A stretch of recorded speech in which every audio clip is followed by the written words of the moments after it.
Now, recently, there's been a lot of drama at the Democratic National Committee. There's some shakeups by the chair, Tom Perez. He removed some members of the executive committee, the rules committee, very important committees that might decide whether anyone but Tom Perez and a finance person gets to see their budget. Now, their budget involves hundreds of millions of dollars, and a lot of that goes to consultants, Democratic consultants who are very, very powerful. My guess is that those are the folks that are behind this entire mess because they've got a lot of money on the line. But Tom Perez is their guy, and the establishment backed Tom Perez, and so people were removed. Off you go, James Zogby, you've been there for decades, you're gone, and many others. You're chair of the Nebraska Democratic Party, the New Hampshire Democratic Party, I don't care. If you oppose the establishment or Tom Perez, or if you were an Ellison supporter and a Bernie Sanders supporter, watch out, you gotta go. So a lot of people kicked out of those committees, and then there's these at-large appointments, and some people were removed from that. And then the DNC came back and said, it's okay, we put in diversity. Diversity of ideas, diversity of who they're backing, no. They're all pro-establishment. But diversity as in, one is transgendered, well, you kicked out someone who was transgendered. So how did you add diversity there? I don't care, I'm hiding behind diversity. Now, that was all bad enough when we reported that to you last week. This week, it's gotten way worse. So, what did they do? They floated a rumor that the most progressive people were actually targeting black women at the DNC. Where did you get that rumor? They planted it themselves. They can't point to a single person who was alleged to have said that, because there is no such person. So instead, they went to BuzzFeed News here, which I think, I gotta be honest, is a terrible job here. You're not supposed to print rumors because somebody came and wanted to plant a rumor with you, and they admit it's a rumor. So BuzzFeed News goes, okay, who do you want me to smear? All right, great, you want to smear the Bernie people? Great, let's do that. So they quote, this is quoting BuzzFeed News itself, a rumor that pro-Bernie Sanders Democrats have proposed removing 3 prominent black women as at-large members of the Democratic National Committee set off a fury here at the party's fall meeting, lighting up tensions between anti-establishment progressives and Chairman Tom Perez as Democrats rushed late Thursday to find out where the rumor had come from and what motives drove it. These people keep pretending, and I'll tell you the source of some of those rumors a little bit later in this story. Keep pretending that Bernie Sanders supporters, who are, by their own admission, the establishment says, we're too progressive, we're too liberal, we're not practical and pragmatic enough, but the most progressive people in the country are somehow racist and sexist. Now, some of the people that they removed were women, who cares? Some are minorities, who cares? It doesn't matter, we're gonna smear you. Okay, then show me one person who's actually against black women from the Bernie campaign, or these specific 3 black women. Nobody, it's just a rumor, it's just a rumor. Why would the Bernie people plant the rumor? That makes no sense at all. Why would they want to plant a rumor against themselves? No logic in that. Now, if you wanted to plant a rumor to smear the other side, and you had a couple $100 million in motivation to make sure nobody sees that budget, because then they might get mad that you're taking a huge percentage of it, whoever those Democratic consultants are that actually control the party, then what would you want to do? Let me hide behind minorities and spread a rumor, and I'll go to BuzzFeed News and they'll print it and get everybody all worked up. Now, one of the people that was removed from last week was James Zogby. Like I told you, decades with the Democratic Party. They explain here, James Zogby, a key Sanders ally and a longtime DNC member, who found out he would lose a spot on the party's executive committee, was among several progressives who cast the move as a form of retaliation against those who do not support Perez in his bid for chair earlier this year. Well, yeah, that part is true. He supported Ellison, now all of a sudden he's off the executive committee. But did James Zogby say anything about black women? No, he didn't. Well, it doesn't matter, I'll just put his name out there and go, golly gee.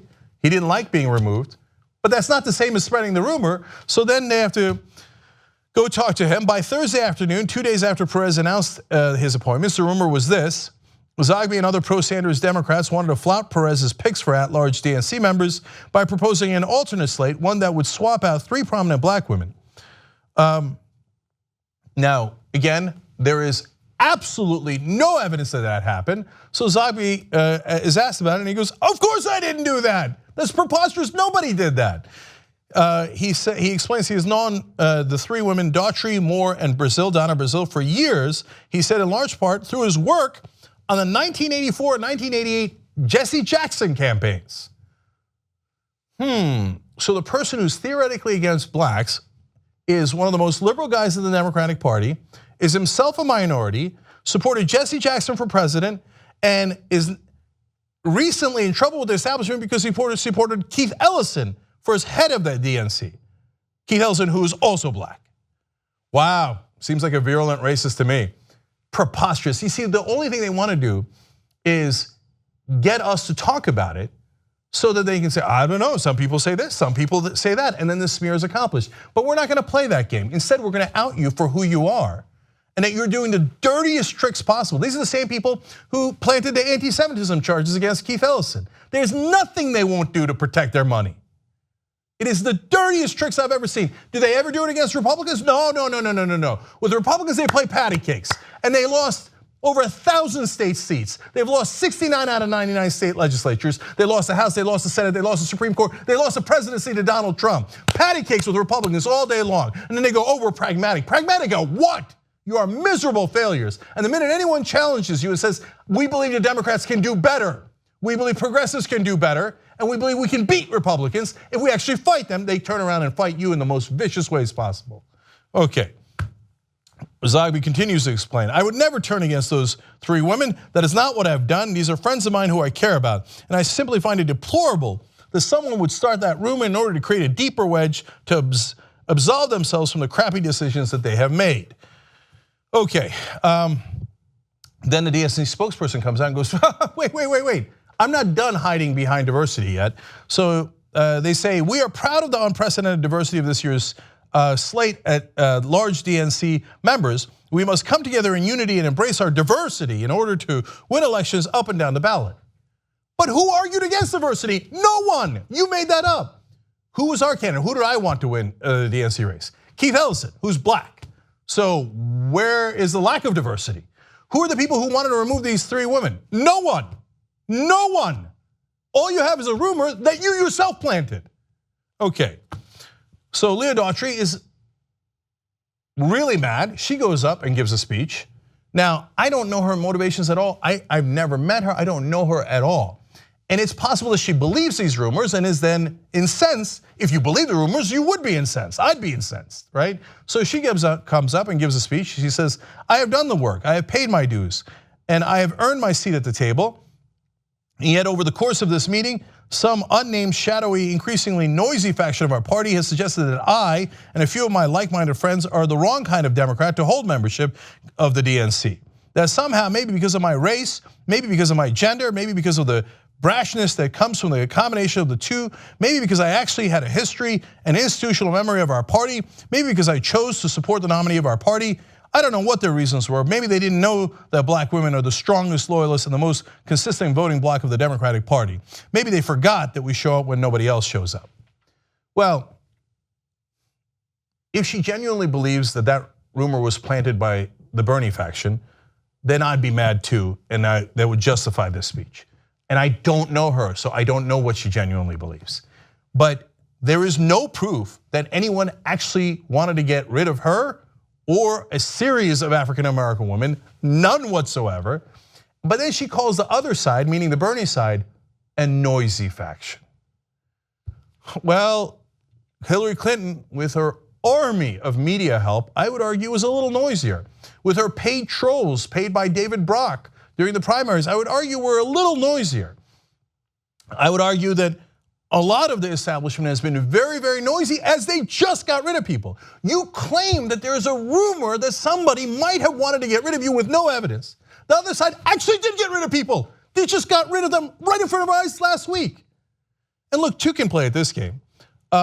Let's talk about the people that they have had problems with in the past. Okay, Keith Ellison, he's a Muslim. James Zogby, of Middle Eastern descent. From time to time, I have received criticism, also of Middle Eastern descent. Is that Trump-level bigotry? You're gonna go after, and I was born in a Muslim family, I'm not agnostic now. if I connect the dots, it looks like 3 people from a certain religion or region, and you guys are all targeting them. That's kind of weird. That's kind of weird. Do you agree that there should be a travel ban, a Muslim ban? I don't know. Look, first of all, let me be super clear. I'm not putting any of that on Leah Daughtry. Again, I don't know her at all. And again, I would understand her frustration if she genuinely believed that that was happening. But I'm talking about the people who are planting this stuff. And by the way, she said, but I will say one last thing about the last sentence. She said, maybe they forgot that we show up when nobody else shows up.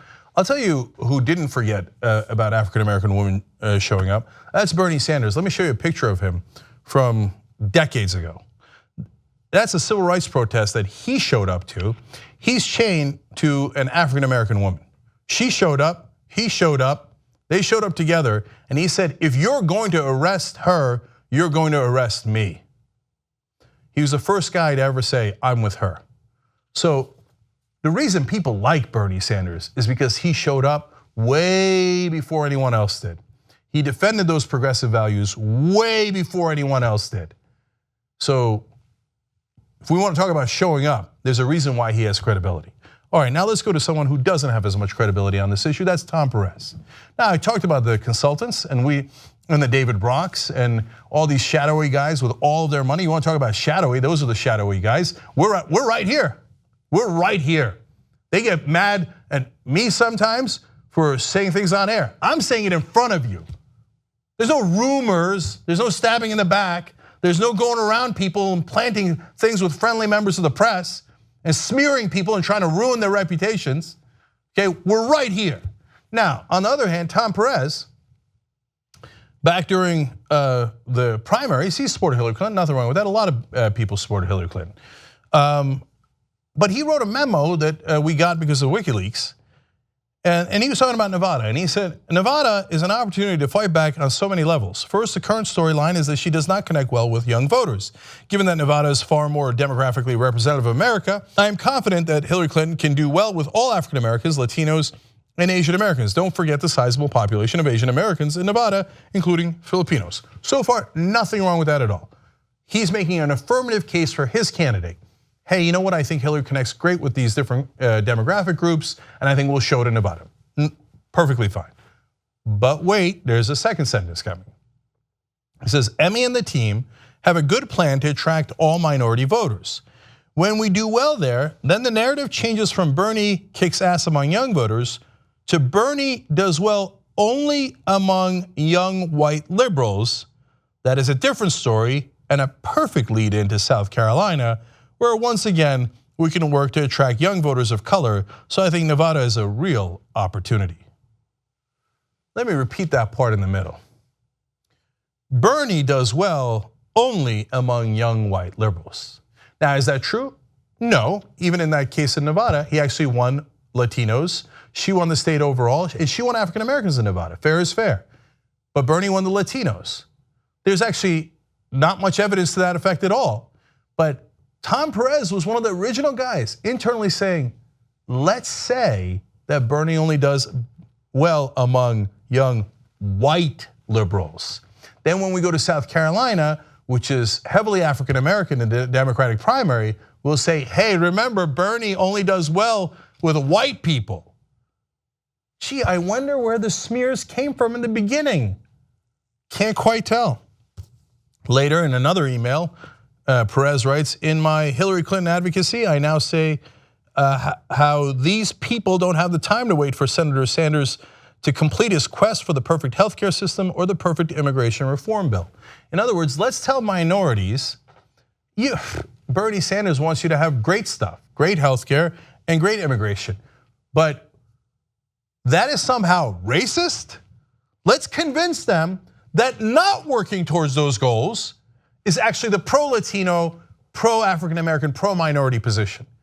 Hey, remember, you don't have time for good solutions, so just bow your heads, accept our crappy solutions, and then we'll help use that to frame Bernie Sanders as only for white people.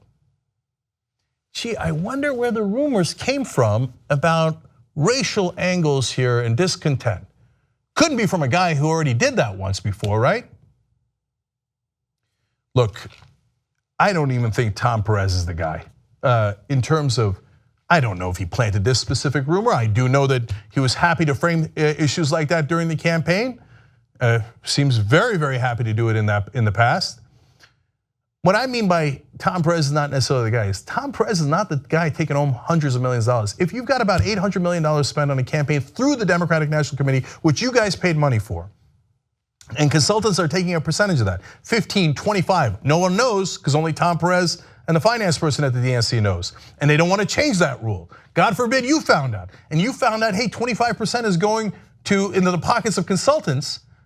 That would be $200 million. My guess is those guys, whoever they are highly motivated to smear everyone else. And if they need to use Tom Perez, well, then they use Tom Perez. And if they need to pretend that the other side is going after minorities, then they'll pretend it's going after minorities. Whatever they got to do to keep that gravy train going. Gee, I wonder why people are upset at the DNC. Not quite sure. If you can't figure this, and look, it's not that they can't figure it out. It's that they still don't understand that the internet exists.